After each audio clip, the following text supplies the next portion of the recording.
or because there's some people who don't feel that way. And so at that point, it's life is 50. They're the stark minority though. But understandable. But for whatever reason. But where I'm getting at is that that through the perpetuation of media for the amount of years that it's been doing, and the trending way that it's been training humanity, yeah, that when they observe certain things, they now know to behave that way. Yeah. So whenever somebody sees something, they go, hey, I've learned through society, American culture, that whenever somebody is having a moment, it's a speculation. Yeah. It's for me to watch. You know, kids fall down in an assembly, everybody laughs. You know what I'm saying? So there's not a point where there's like, you know, everybody go, oh man, hey man, that ain't cool because I could fall. There's not a training of that. Yeah. You see what I'm saying? So, but there's some people who naturally feel that way, but I would say the easy way would be to laugh. I won't say that it's well, I laugh. You laugh. Like what I find this stuff funny, but that does not mean that I'm not going to take a critical look at it and say this has implications that are grander than just somebody acting an ass on World Star. There's just, you know, the people whom you speak about, to which you say it's not necessarily inherent in their nature. That is the very, very small minority.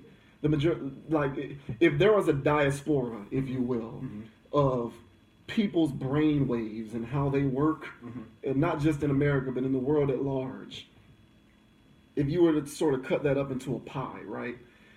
You would have that slice cut three ways. Probably 85%, you know, the population of the world now is at what, 6-7 billion? So it'll probably be 85% of most people's brain waves react in this specific way that makes them relish this type of behavior. That's truly what I think. And so everyone, the smaller pieces of the pie are people who maybe they can look at it and are entertained by it, but they're not necessarily relishing in the behavior. And then there's the very, very, very, very, very, very, very minute percentage of people who just find it completely distasteful.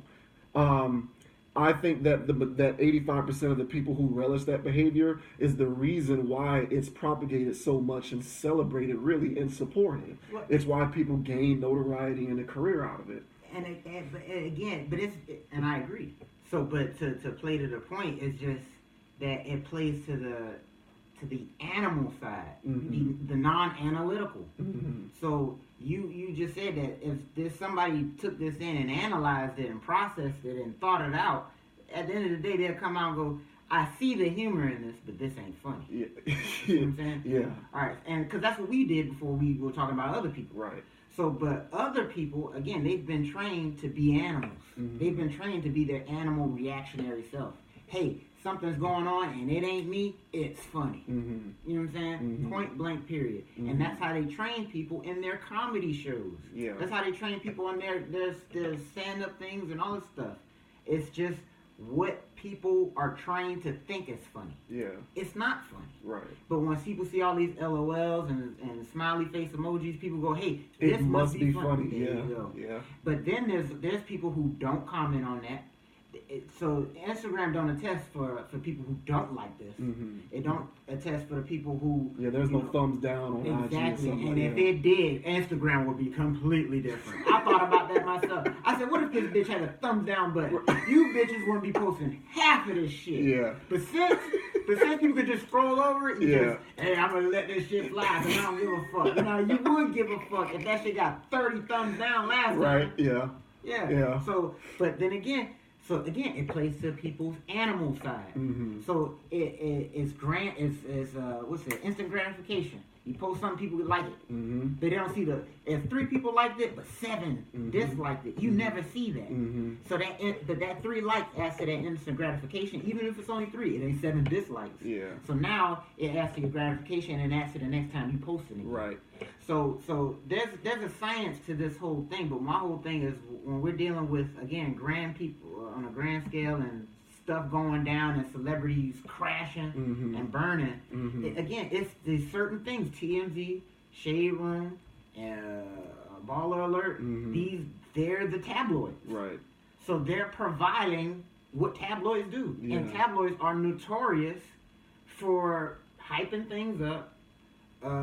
Even though TMZ be fact checking nowadays, they're trying to get journalistic. Yeah, they get in your shit. Yeah, but it's still your business. They trying to be legit journalists out there now. TMZ. It's not it's sensationalized journalism. It's sensationalized journalism. Yeah, and it's getting in your business. That's not journalism. Yeah, it isn't. But look what we do with pro athletes, man. What do we pay attention to more with pro athletes? And this is why, like, people get mad at these guys for giving cookie cutter answers on camera, bullshit answers that don't mean nothing. You're talking, but you're not saying anything. Right.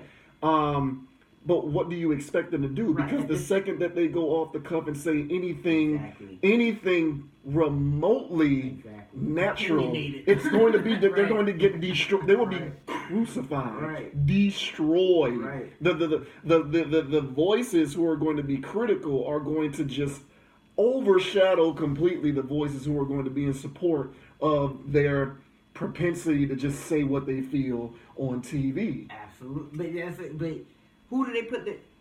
Because I was always saying that too, because now that I'm seeing... I don't even know. You know the situation with the whole Ball and the kids and all about that? About getting in jail? Yeah, I know about the UCLA kid got arrested shoplifting in China. Oh, that's what happened? Yeah. The second boy, the one, not Lonzo, Liangelo. Yeah, the one that can't play. Yeah, but he's at UCLA anyway, starting. Right. He's starting? I think so, yeah. He's not good. That's a whole nother conversation. Right. But, him and some of the teammates shoplifting in Louis Vuitton store in China, something like that. It happened. But I just don't believe he did that. Yeah. That is the stupidest thing. But... Again, when I saw the headlines to that, and then I saw them interviewing the boy that played for the Witchmajigs, and I'm like, he, by the way, not to cut you off, but he proceeded to have a bad game against Boston that night. It was awful. He had a bad game. What do y'all want from these people? Yeah. And so again, his dad cashed a big. Oh my God. He is the living embodiment. He is what Tyrese is doing now. LaVar was doing that before Tyrese did it. Yeah, but he was doing it not crying, but just being hysterical. He was being sensational for sure. Yeah, on purpose. Yeah, he was. And it worked. I commend him. People hate on him. I commend him because he played us for a fool, just like you're saying Tyrese is playing us for a fool. But people bought into the brand, but because that's around now as long as they're in the league. So he created a family where people are going to follow them like the Kardashians. And so now it's not even basketball no more. It's not basketball. It's the Baller brand. Yeah, it's the Ball brand. And so now, honestly, bro, basketball's not even basketball no more. It's Kyrie Irving against LeBron. But so weird. But they're making a drama out of it. It's drama. I'm like, where's the sports? It went away.